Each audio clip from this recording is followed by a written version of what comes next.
I-PAC సంస్థ నుంచి వచ్చేటువంటి సర్వేలు ప్రశాంత్ కిషోర్ సర్వేలు కాదా? అవి జగన్మోహన్ రెడ్డి నమ్మిన బంటూ చేయించినటువంటి సర్వేలా? అలాగే వైఎస్ఆర్సీపీ ఎమ్మెల్యేలకు టిక్కెట్లు నిరాకరించడం వెనక ఆ బడా నేత హస్తం ఉందా అంటే అవుననే సమాధానం ఇస్తున్నారు కొంతమంది రాజకీయ విశ్లేషకులు.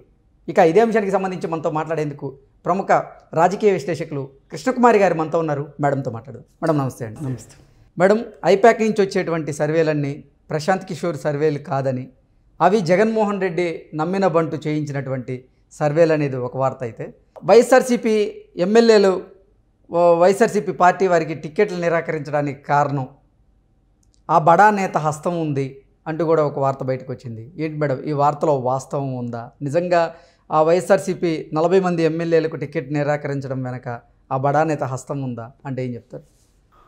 బడా నేత హస్తం కన్నా ఐపాక్ ఇవాళ ఎవరు చూస్తున్నారు అనే దాన్ని బట్టి మనం మాట్లాడుకోవాలి.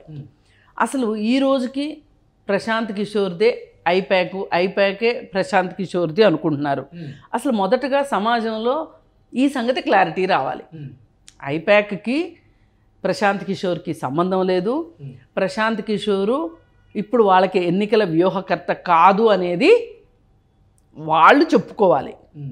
ఇప్పుడు ఎవరైతే ఐపాక్ ఎవరి చేతిలో ఉందో వాళ్ళు చెప్పుకోవాలి. అంటే వాళ్ళు ఎందుకు చెప్పట్లేదంటే, ఒక వార్త బయటకు వచ్చింది మేడం, ఐపాక్లో ఉన్నటువంటి షేర్లన్నీ, అంటే ప్రశాంత్ కిషోర్కి సంబంధించినటువంటి షేర్లన్నీ కూడా జగన్మోహన్ రెడ్డి బలవంతంగా వైఎస్ఆర్సీపీకి చెందినటువంటి చెవిరెడ్డి భాస్కర్ రెడ్డికి హస్తగతం చేశారని, అందువల్లే ప్రశాంత్ కిషోర్ జగన్మోహన్ రెడ్డి మీద రగిలిపోతున్నాడంటూ కూడా ఈ మధ్యకాలంలో ఒక వార్త వచ్చిన నేపథ్యంలో ఇంకా వాళ్ళు లాగేసుకున్న దాని గురించి వాళ్ళే ఎందుకు బయట చెప్తారు? కాదండి, హస్తగతం చేసుకుంటే హస్తగతం చేసేంత అమాయకుడు తెలివి తక్కువవాడు ప్రశాంత్ కిషోర్ కాదు. ప్రశాంత్ కిషోరు ఒక సంస్థని నెలకొల్పాడు, దానిని మంచి లాభానికి అమ్ముకుంటాడు, మళ్ళీ ఇంకొక బ్రాండ్ తయారు చేస్తాడు. He's a creator. ఓకే, ఇప్పుడు క్రియేట్ చేయగలిగిన వాడు క్రియేట్ చేస్తాడు, క్రియేట్ చేయలేని వాడు అంటే చేతకాని వాడు అని కాదు ఇక్కడ నా ఉద్దేశం. వేరే పనిలో బిజీగా ఉన్నవాడు వేరే వాడు క్రియేట్ చేసిన ప్రోడక్ట్ని తీసుకుంటాడు. ఓకే, అంటే ప్రశాంత్ కిషోర్కు ఉన్నటువంటి బ్రాండ్ వాల్యూని, బ్రాండ్ ఇమేజ్ని వైఎస్ఆర్సీపీ నాయకులు వాడుకునేటువంటి ప్రయత్నం చేస్తున్నారా?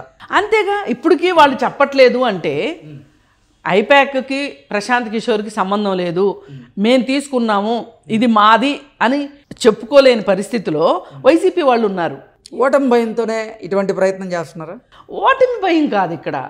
అంటే సర్వేలన్నీ కూడా, ఐపాక్ నుంచి వచ్చే సర్వేలన్నీ కూడా జగన్మోహన్ రెడ్డి పరిపాలనకు అనుకూలంగా, వైఎస్ఆర్సీపీకి అనుకూలంగా బయటకు వస్తున్న నేపథ్యంలో మరి అలాంటప్పుడు ఎందుకు చెప్పుకుంటారు?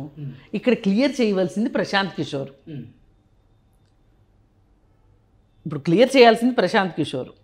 ఇప్పుడు ఒక సంస్థలో ఒక ఉద్యోగి ఉంటాడు, ఆ ఉద్యోగం మానేస్తాడు సంస్థ నుంచి. అతను ఏవైనా చెడు పనులు చేస్తున్నాడు అనుకోండి, ఈ సంస్థ పేరు చెప్పే చేసుకుంటున్నాడు అన్నప్పుడు ఏం చేస్తారు? ఆ సంస్థ వాళ్ళు ఏం చేస్తారు? పేపర్లో నోటిఫికేషన్ ఇస్తారు, ఆ పలానా ఉద్యోగికి మా సంస్థకి సంబంధం లేదు, రైట్? అవును. ఆయన ఏమైనా మీకు ఏ పనైనా చేసి పెడతానని కానీ, ఏమైనా నేనే నిర్ణయాలు తీసుకోగలిగిన వాడిని కానీ మీకేమైనా సరే చెప్తే ఎవరో నమ్మకండి, అతను తీసుకున్న నిర్ణయాలకి మా సంస్థకి ఏ విధమైన సంబంధం లేదు అని చెప్పి పేపర్ నోటిఫికేషన్ ఇస్తారు. ఇప్పుడు నోటిఫికేషన్ ఇవ్వవలసింది ఎవరు అంటే గనక ప్రశాంత్ కిషోర్ ఇవ్వాలి. అప్పుడు ప్రశాంత్ కిషోరు తన షేర్లు ఎవరి దగ్గరికి వెళ్ళినాయి, ఇప్పుడు అది ఎవరి అధీనంలో ఉంది అనేది ఒకసారి క్లియర్ చేసేస్తే ప్రశాంత్ కిషోరు అవి ఎవరి దగ్గర ఉన్నాయి? ఇప్పుడు వైఎస్ఆర్ పార్టీ దగ్గర ఉన్నాయి. వైఎస్ఆర్ పార్టీ ఐపాక్ ద్వారానే నడుస్తుంది అనుకుంటారు కదా. అందుకని అందులో నుంచి వచ్చే ఐపాక్ సర్వే అంటే కనుక దానికి ఒక శాంక్టిటీ ఉంటుంది. అది పోగొట్టాలి అంటే కనుక ఒక పిచ్చి సర్వే వచ్చి ఇది ప్రశాంత్ కిషోర్ది అంటే ప్రశాంత్ కిషోర్ ఇమేజ్కి డ్యామేజే కదా. అందుకోసం ఏం చెయ్యాలి అంటే వీళ్ళు చెట్టు పేరు చెప్పి కాయలు అమ్ముకుందాం అనుకుంటున్నారు. ఆ ప్రయత్నాన్ని అతను ఆపుకోవాలి. కానీ ఇప్పుడు మట్టుకు ఐపాక్ వీళ్ళ అధీనంలోనే ఉంది. వీళ్ళు ఆ బ్రాండ్ని కొనుక్కున్నారు, కొనుక్కొని దాని ప్రకారం వీళ్ళు చేసుకుంటున్నారు. కానీ ఎక్కడా చెప్పట్లేదు. వీళ్ళకి పనికొచ్చేది అయితే వీళ్ళు చెప్పుకుంటారు. ఇప్పుడు చూడండి, TV9 ఉంది. ఈ రోజుకి చాలామందికి రవిప్రకాష్ TV9లోనే ఉన్నాడు అనుకుంటారు. అవును, రవిప్రకాష్దే TV9 అని కూడా అనుకుంటారు, అవగాహన లేని వాళ్ళు. అందుకే ఇప్పుడు ఆయన ఏంటి, బయటకు వచ్చి ఇంకొకటి పెట్టుకొని నేను అందులో లేను, ఇది నాది అని చెప్పుకుంటున్నాడు. అదే పని వీళ్ళు కూడా చెయ్యాలి. అంటే చేరే వాళ్ళకి చేరుతుంది, చేరిన వాళ్ళకి చేరదు, అది వేరే విషయం. ఏది ఏమైనా ఇవాళ ఐపాక్ ద్వారా వచ్చే సర్వేలు వాళ్ళ సొంతది కాబట్టి, అదేమి స్వతంత్ర ప్రతిపత్తి ఉన్నది కాదు కాబట్టి వాళ్ళకి అనుకూలంగానే ఉంటుంది. ఇందులో ఆశ్చర్యపడాల్సింది ఏమీ లేదు, వాళ్ళకి అనుకూలంగానే ఉంటుంది. కాకపోతే అన్ని పనులు మేమే చేయగలము, మా దగ్గర డబ్బు ఉంది, మా దగ్గర అధికారం ఉంది అని అనుకోవటమే ఒక పెద్ద మూర్ఖత్వం. కుక్క పని కుక్క చేయాలి, గాడిద పని గాడిద చేయాలి, ఎవరి పని వాళ్ళు చేయాలి. మీ దగ్గర డబ్బులు ఉన్నాయి కదా అని వాటాలు కొనేసేసుకుంటే సరిపోదు. నడపగలిగే మెదడు ఉండాలి కదా, మేధస్సు ఉండాలి కదా.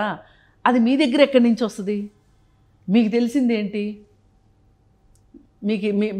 మీకు తండ్రి అధికారాన్ని అడ్డం పెట్టుకొని క్విడ్ ప్రోకో ద్వారా డబ్బులు సంపాదించడం తెలుసు, సాక్షిలో షేర్లు కొనిపించడం తెలుసు, మీ సూట్ కేస్ కంపెనీలో షేర్లు కొనిపించడం తెలుసు మీకు. అలా తెలిసే కదా ఎంతమంది పారిశ్రామికవేత్తలను జైళ్ళకు పంపించారు, ఎంతమంది IAS ఆఫీసర్లను జైళ్ళకు పంపించారు. ఏది తండ్రి అధికారం ఉన్నప్పుడే. ఇప్పుడు మీకు అధికారం వచ్చాక మీరు ఏం చేశారు? ఇవాళ PV సునీల్ కుమార్ ఎక్కడున్నాడు చెప్పండి? శంకరగిరి మాన్యాలు పట్టించారుగా, అతనితో అడ్డమైన పనులన్నీ చేయించుకున్నారుగా. ఏమేంటి అడ్డమైన పనులు? రఘురామకృష్ణరాజు కేసు అందరికీ తెలిసిందే కదా, ఎవరు ఇంకా మర్చిపోలేదు కదా. వాడుకున్నారా? రంగనాయకమ్మ గారు ఒక పోస్ట్ పెడితే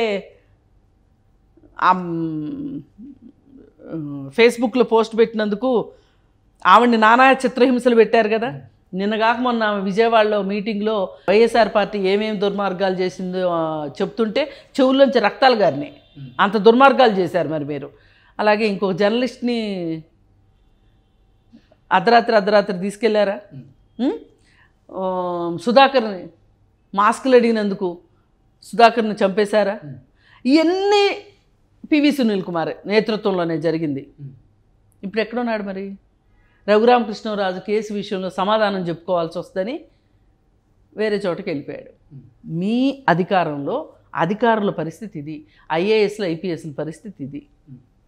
అందుకోసం మీరు ఇలాంటివన్నీ మీరు చేయగల సమర్థులు. అంతేగాని ఐపాక్ లాంటి దాన్ని, అది ఒక సృజనాత్మకమైన పని, అది ఒక మోటు పని కాదు. ఆ సృజనాత్మకమైన పనిని చేయడము చెవిరెడ్డి భాస్కర్ రెడ్డి వల్ల. చెవిరెడ్డి భాస్కర్ రెడ్డి విషయం ఏంటి చెప్పండి ఒకసారి. ఆయన క్రెడిట్ హిస్టరీ తీయండి బయటికి. ఆయన క్రెడెన్షియల్స్ ఏంటి? ఆయన ఏమన్నా మేధావా? ఆయన ఏమన్నా ఎక్కడన్నా బాగా చదువుకున్నాడా? ఇంటర్నేషనల్ యూనివర్సిటీలకు వెళ్ళొచ్చాడా? ప్రశాంత్ కిషోర్ చేయగలిగే పని కనుక చెవిరెడ్డి భాస్కర్ రెడ్డి చేయగలిగితే అంతకంటే అదృష్టం లేదు. అంటే చెవిరెడ్డి భాస్కర్ రెడ్డి ఆ సంస్థని హస్తగతం చేసుకొని కొంతమంది ఎంప్లాయీస్తో నడిపిస్తున్నారు. ఎంప్లాయీస్ని పెట్టి చేసినంత మాత్రాన ఆ ప్రశాంత్ కిషోర్ యొక్క ముద్ర వస్తుందా? రాదు కదా. రేపొద్దున ఇదే వీళ్ళ మెడకు కూర్చుంటుంది. ఇప్పుడు ప్రశాంత్ కిషోర్ని వీళ్ళు బయటికి పంపించి ఐపాక్ని హస్తగతం చేసుకుని ఆడికెవడికో డబ్బులు ఇచ్చేది ఏంటి? ఎంప్లాయీస్కి డబ్బులు ఇస్తే, నెల జీతాలు ఇస్తే వాళ్ళే చేస్తారు. ఇదే కదా వీళ్ళ పందా, ఇదే కదా. నెల జీతాలకు పనిచేసే వాళ్ళకి ఇంత సృజనాత్మకత ఉండదు. ఇది నా సొంతది అనుకుంటే ఆ పనిచేసే బ్రెయిన్ వేరే ఉంటుంది. మరి ఇలాంటివి చేస్తే మరి ఈ సర్వేలు ఇవన్నీ నిజమని నమ్మి వైసీపీ పార్టీలోంచి బయటికి వెళ్లకుండా చాలామంది ఉంటారేమో, ప్రజలు ఓట్లేస్తారేమో అని చెప్పి వీళ్ళు అనుకుంటున్నారు. కానీ ప్రజలకు అన్నీ తెలిసినాయి. వాళ్ళ గతుకుల రోడ్లు, వాళ్ళకి అమరావతి లేకపోవటము, వాళ్ళకి వైజాగ్ స్టీల్ ప్లాంట్లు రాకపోవటము, రుషికొండకు బోడిగుండు కొట్టడము, పోలవరం అవ్వకపోవటము, అసలు కూర్చుంటే మనకి రేపొద్దున దాకా అవుతుంది అక్కడ జరిగినవన్నీ.